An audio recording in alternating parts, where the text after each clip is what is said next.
감액 예산안이 국회 본회의를 통과했다는 소식 지난주에 다뤘던 것들 다들 기억하실 겁니다. 이에 대해서 여전히 말들이 많이 나오고 있는 상황입니다. 특히 오늘 강의의 주인공이었던 MZ세대, 즉 청년층에 관한 예산 또한 삭감이 됐는데요. 이 내용은 지난주에 우리 백지원 조교가 잠시 언급을 해주셨는데 한 번 더 구체적으로 짚어보겠습니다. 우리 백 조교님. 네, 백지원 대변인입니다. 네. 민주당이 삭감한 예산 내역 중에 1,663억 원 규모의 청년 일경험 지원 사업이 있는데요. 이걸 영원으로 전액 삭감을 했습니다. 사실상 정책하지 말라는 소리죠. 이건 윤석열 정부의 핵심 청년 정책이고 실제적으로 정책 실효성과 참여 측면 그리고 경력 측면에서 청년들로부터 큰 호응을 얻고 있는 공공기관 청년 인턴을 비롯한 그런 여러 가지 정책들을 중단시키고 무효화시키겠다는 다소 공격적인 선언이었다라고 저는 받아들였습니다. 그리고 이재명 대표의 CS의 굴종 외교라든지 아니면 문재인 전 대통령의 판문점 3초 컷 그리고 우리 국가 안보 기밀을 중국에게 넘겼던 것들 정황 등이 여러 가지 노골적인 친중 종북 성향의 민주당 기조에 따라서인지는 모르겠지만 우방국인 미국과 일본과의 청년 교류 예산까지 삭감을 했습니다. 특히 일본은 전액 삭감을 했는데요. 이게 한미 대학생 연수, 한일 대학생 연수 사업인데 이거는 대학생들의 유학을 지원하고 해외 취업 경험, 일 경험을 지원하는 핵심 사업입니다. 이건 지금 생긴 게 아니라 계속 해왔던 것들이고요. 그리고 뿐만 아니라 학교에서 일하면서 학자금을 벌 수 있는 대학생 근로장학생 지원 사업도 예산 삭감하였고요. 또 문재인 정부 암흑기로 사회 진출에 발목이 잡혔던 취업준비생들에 대한 직접적인 지원 예산 또한 706억 원 전액 삭감을 하였습니다. 또 청년들의 정신건강 지원, 이 또한 윤석열 정부에서 많이 보강하고 있었던 정책인데 이 예산도 삭감이 되었고요. 이러한 거대 야당의 입법 폭거는 저는 입법부가 행정부의 권한을 과도하게 침범하는 삼권 분립의 질서를 훼손하는 폭력적인 행태였다라고 비판을 하고 싶습니다. 윤석열 정부는 문재인 정부의 부정에 분노한 2030 세대, 90년대생들의 전폭적인 지지를 통해서 탄생한 정부였기 때문에 특히 청년 정책에 관련해서 굉장히 까다로우면서도 실질적인 정책들을 만들기 위해서 각고의 노력을 다했습니다. 행정부 중앙부처의 청년 보좌역과 2030 자문단을 설치해서 실제적으로 청년들이 목소리를 내서 정책을 만들 수도 있고 정책에 대해서 문제가 있으면 직접 그걸 모니터링해서 반영할 수 있도록 하였고요. 또 청년들이 제안한 정책들이 실제로 정책으로 입안이 되었는데 고등학교에서 금융과 경제 생활에 대해서 이제 교육을 할 수 있게 되었다든지 늘봄 학교나 돌봄 교실에 대한 추가적인 정책들 그리고 스드메 정찰제, 결혼식장 정찰제 등 또한 각 부처 청년 자문단들의 노력이 있었기에 가능했습니다. 우리 삶에 직접적으로 연관이 있고 우리가 체감할 수 있는 그런 실효성 있는 정책을 청년들이 직접 만들었다. 그런데 이런 청년들을 돕기 위한 예산을 왜 삭감하느냐라는 비판을 받고 있는 것이고 단순히 문재인 정부처럼 특정 청년 한 명을 콕 찍어서 1급 낙하산에 주는 것이 아니라 다수의 청년들에게 다양한 기회를 주려는 노력들을 했다는 것을 알아야 될 것 같고요. 또 공공기관을 개방해서 신설했던 청년 인턴은 직군이나 업군을 다양하게 해서 다양한 진로를 꿈꾸는 청년들이 디자인도 있고 회계도 있고 외교 관련도 있고 방송 관련도 있고 정말 다양한 인턴 활동을 공공기관에서 경험할 수 있도록 했다는 것이 아주 큰 의의가 있었는데 일경험 지원 사업 예산이 끊기면서 이런 것들에 제동이 걸리지 않을까라는 불안이 좀 있고요. 또 여성가족부 폐지 역시 윤석열 정부의 핵심 공약이었고 행정 효율화 측면에서도 당시 청년 유권자들로부터 아주 많은 지지를 받은 정책이었지만 거대 야당이 정부 조직 개편안을 통과시켜주지 않아서 지금까지 실현하지 못하고 있다는 점, 도리어 관련 시민단체에 배를 불릴 수 있는 예산 증액이 이루어졌다는 점은 비판받아야 할 것 같습니다. 또 예산 삭감으로 이렇게 협박하는 행태가 과연 우리 유권자들에게 옳은 모습으로 보일지는 저는 유감입니다. 네, 뭐 여러 얘기들을 나열해 주셨고 뭐 친북 친중 이야기를 하셨지만 결과적으로는 2030이 느꼈을 때 어떤 실효적 정책은 없었다라고 지금 판단이 되는 것이기 때문에 2030 청년들이 다수 돌아서는 계기도 되었다라고 생각을 합니다. 그리고 이제 윤석열 씨도 뭐 대국민 담화를 통해서 뭐 청년 일자리 지원 사업, 취약계층 아동 자산 형성 지원 사업, 뭐 아이들 돌봄 수당 이런 걸 다 손댔다라고 이야기를 하긴 하는데 뭐 일부 삭감된 것은 사실이긴 합니다만은 정말 중요한 건 뭐냐면요. 여야 합의를 통해서 결정된 사안이라는 점이고요. 그리고 그 이유가 이제 전년도 사업과 대비를 했을 때 이제 집행률이 낮은 예산인데 또 목표 인원은 굉장히 또 과도하게 또 책정이 되어 있는 부분이 있다 보니까 불용액이 커질 전망이라서 이제 조정이 들어간 것이죠. 그런 필요성에 대해서는 이제 여야 모두가 공감대가 있었던 것이고요. 그리고 예를 들어서 아이돌봄 예산만 보더라도요. 이게 실 집행률이 낮아서 삭감을 했는데 이게 단순히 삭감만 한 게 아닙니다. 이게 정말 중요한 건 서비스 제공기관 운영 예산이라든가 또는 이제 아이돌봄 자격관리 시스템 개발 예산, 그러니까 즉 연계 사업들을 증액을 하면서 집행률 개선 측면에서 필요한 예산들을 확보를 했습니다. 그리고 이제 또 저출생 위기 극복 목적으로 이제 젊은 부부들의 일과 또 이 육아를 병행할 수 있게끔 워라밸 지원 예산, 이건 또 역시나 1조 5천억 늘렸고요. 그러니까 이렇게 근거 있는 예산 조정 부분에 대해서 과도하게 좀 부정적인 어떤 해석들을 내놓는 것은 옳지 않다라고 저는 개인적으로 생각을 합니다. 그리고 무엇보다 이제 이게 여야만 합의가 끝난 게 아니라요. 이제 상임위 논의 과정에서 심지어는 정부 역시 수용을 하면서 받아들였던 이야기고요. 그러니까 당시 이제 관계자의 말에 따르면 집행에도 큰 어떤 지장이 없다. 이런 설명도 덧붙였던 사안인데 뭐 이제 와서 딴소리를 하는 것, 이유 없는 좀 근거 없는 마타도일 뿐이라고 봅니다. 근데 이게 아이돌봄 예산뿐만이 아니라 전반적으로 뭐 청년, 장애인 등 뭐 대상비열 일자리 강화나 앞서 말씀드린 일 가정 양립 또는 이제 또 노동 약자 보호 그리고 산업 안전 분야 예산에 방점을 두고서 다른 예산들도 좀 조정이 된 거다. 이렇게 보시면 될 것 같습니다.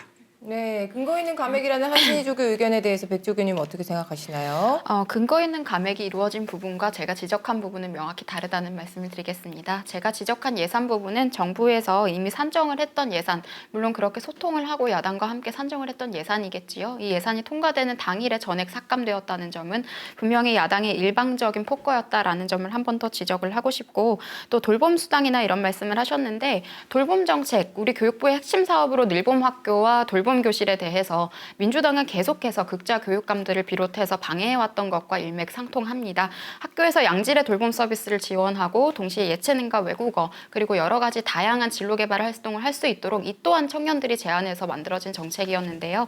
이런 점에서 좀 아쉬움을 표하고 싶고, 워라밸 지원 관련해서 민주당이 뭐 증액을 했다고 했는데 이것은 또한 현금 지원 사업의 측면이 강했기 때문에 청년들이 크게 공감은 하지 못하고 있다 말씀드리겠습니다. 네, 한진희 조교님. 네, 뭐 전액 삭감에 대한 거는 좀 말의 어폐가 있다고 보고요. 결과적으로는 이제 실효성 있게끔 예산이 운영될 수 있게끔 여러 삭감 부분을 좀 만들어 갔던 부분들이 여야 충분히 합의가 됐던 요소들이고요. 그리고 심지어는 정부에서도 수용을 했던 부분이라는 걸 좀 다시 한번 강조해서 말씀드릴 수밖에 없을 것 같아요. 왜냐하면 이제 정말 중요한 건 이게 팩트를 정확하게 이제 짚고 넘어가야 되는데, 이걸 전반적으로 뭔가 이제 그 당시에 본회의에 상정을 할 때 당시 이제 예결을 통과하고 하는 그 과정에서 뭔가 자꾸 전액 삭감됐다라고 이야기하지만, 지금 수많은 언론 보도를 통해서도 나왔던 이 여당과 정부의 주장들이 다 팩트가 아니다라는 것은 이미 충분히 입증이 된 사실이기 때문에 제가 굳이 하나하나 좀 따져보려면 충분히 따져볼 수는 있겠습니다만, 제가 아니어도 그 말씀하셨던 청년 예산뿐만 아니라 정말 이 전액 삭감한 정부안의 내용들이 너무 수없이 많아요. 하다못해 고교 무상교육 부분도 있었고요. 그 밖에 뭐 노동약자 무료 법률 서비스도 있었고, 그리고 이제 그 밖에도 뭐 예를 들면 독도 역사 청소년 알리기, 뭐 중소기업 청년 근로자 지원 부분도 전액 삭감했고요. 뭐 그 밖에 뭐 여러 군 관련된 예산, 그리고 이제 경로당 어르신 냉난방비, 공공어린이 재활병원 운영지원비, 수많은 부분에서 전액 삭감됐던 거는 다 정부안을 통해서 이제 이루어졌던 것 아닙니까? 그런 거는 완전히 배제하고 자꾸 민주당은 뭐 전액 삭감했다.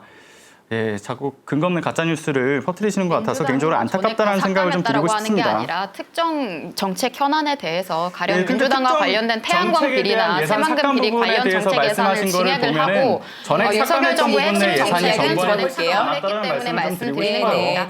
자꾸 일부분만 말씀하시는 것 같은데. 네, 알겠습니다. 노동 약자 지원에 대한 내용에 대해서도 여야 입장이 엇갈리고 있다고요, 백 조교님. 네, 이제 정부 여당이 특수고용 플랫폼 종사자, 5인 미만 사업장 근로자 등 노동조합의 보호를 받지 못하는 사람들을 노동약자로 국가 주도로 이에 대한 지원을 확대하는 노동약자 지원법을 당론으로 발의한다고 지난 11월에 발표를 한 바 있는데요. 이 노동약자에는 다수의 청년들도 해당된다라고 보고 있습니다. 당정이 지금 기댈 언덕법이라고 명명한 노동약자 지원법이 이미자 국민의힘 의원이 이제 당 노동 전환 특위를 만들어서 고용노동부, 기획재정부 등 관계부처와 수개월간 논의를 통해서 만들어진 법안인데요. 지금 윤석열 정부의 3대 개혁 중에 주축이었던 노동개혁 역시 청년들의 어젠다로 부상했던 것은 그동안 민노총에 의해서 불공정 세습 고용 같은 것들이 문제가 되었던 점, 이런 점에 대해 개선을 해달라. 그리고 청년들 같은 경우에 청년 자영업자, 소상공인 같은 경우에 법의 사각지대에 있는 측면들이 있기 때문에 경우에 당정에서 이런 부분들에 대한 노력을 많이 해왔었지만 이게 좀 홍보가 되지 않아서 안타까운 지점이 있고 네. 또 윤석열 대통령이 지난 5월에 민생 토론회에서 노동약자 보호법을 제정해서 국가가 책임지고 보호하겠다라고 밝힌 데 대한 후속 조치로 해당 법안이 발의가 되었습니다. 다만 이제 지지층 사이에서도 반드시 약자라는 단어를 쓰고 규정을 해야 하느냐에 대해서는 비판의 목소리가 있기도 했었고요. 구체적인 내용들을 보면 노동약자 지원재단을 설치를 해서 복지를 증진하고 공제회 설립과 지원을 통해서 소액 대부, 생계비, 자금 대출 등의 경제적 지원, 그러나 대출에 대한 경제적 지원이죠. 그리고 경력 관리나 취업 촉진 및 고용 등에 대해서도 지원을 하겠다. 또 특히 가장 문제가 되고 있는 것은 보수 미지급이죠. 이런 보수 미지급 같은 문제들 우리가 계약직이라든지 뭐 아르바이트 같은 경우에 의뢰 관계에서 청년들이 좀 취약한 측면이 있는데 이런 부분들을 보강하려고 했던 것 같습니다. 또 프리랜서 같은 형태가 앞으로 더 많아지고 있는데 이 부분에 대해서도 노동법 측면에서 미흡한 점이 많아서 이런 부분들을 보완하겠다라고 밝혔습니다. 네, 우리 한주교님은 네, 어떻게? 좀 개인적으로는 정부 여당의 그 노동약자 지원법에 대해서 아쉬운 점들이 좀 있는데요. 네. 그러니까 노동약자라고 하는 그 개념이라고 하는 것을 이제 강자와 약자의 지위로 나눠서 좀 고착화시키는 그 어떤 갈라치기 측면에 대한 부분들이 간과하고 있다라는 생각도 들고, 그리고 무엇보다 이제 국제 노동기구가 규정하는 취약 노동자를 보게 되면요, 특수고용직, 플랫폼 노동자, 그리고 영세사업자의 어떤 노동자를 포함해서 단기, 임기제, 비정규직, 그리고 이주민 등 그 범위를 상당히 좀 넓게 해석을 합니다. 근데 그에 반면에서 이 정부 여당은 좀 자의적으로 굉장히 좁은 의미에 좀 갇혀 있다. 그렇게 정의한 측면이 좀 글로벌 스탠다드에서도 좀 역행하는 문제가 있다라는 생각이 좀 듭니다. 네. 그리고 지원 방향도 이제 노동자의 권리 보호가 아니라 이제 고용에 좀 초점을 맞추고 있는 점이라든가 또는 사회보험 확대 내용이 좀 전무한 점. 노동법에서 배제된 이들에 대한 보호라든가 또는 근로기준법 확대 적용 의지에 대해서 의문이 들 수밖에 없는 요소들이 분명히 있는 것이죠. 근데 반면에 이제 민주당의 경우에는 이제 노동 약자를 이제 별도로 규정하는 게 아니라 이제 근로기준법상의 이 근로자의 인정 범위를 넓혀야 된다라고 하는 입장입니다. 이를테면 이제 22대 국회 개원과 동시에 민주당은 특수고용자 플랫폼 종사자를 근로기준법상의 근로자 수준으로 보호하는 내용을 말 그대로 이제 계약을 하는 형식과 전혀 관계없이 그냥 일하는 사람을 좀 보호하자라는 법안으로 좀 경쟁적으로 발의를 하고 있고요.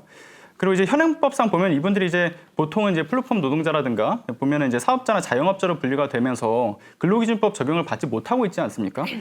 그래서 이제 특히 환노위 야당 간사인 이제 김주영 민주당 의원이 발의한 이제 법안이 좀 대표적으로 보게 되면 근로기준법에 따른 유급휴일 제공이라든가 또는 임신 출산휴가 지급 의무, 그리고 부당해고 규정에 버금가는 부당계약 해지 금지 등을 규정하고 있고요. 그 밖에도 이제 근로기준법에 있는 직장 내 괴롭힘 금지, 차별 금지 조항도 또 담고 있습니다. 또 사업자에게는 산업안전보건 의무와 성희롱 금지 예방 의무도 또 부여를 했는데 이제 법을 지키지 않는 경우에는 이제 근로감독에 따른 행정지도, 시정명령까지 허용하는 내용도 담고 있고요. 그래서 여당도 조금 더 다각도의 방면에서 이 논의의 주체로서 좀 고민을 해주길 바란다는 말씀 드리고 싶습니다. 네.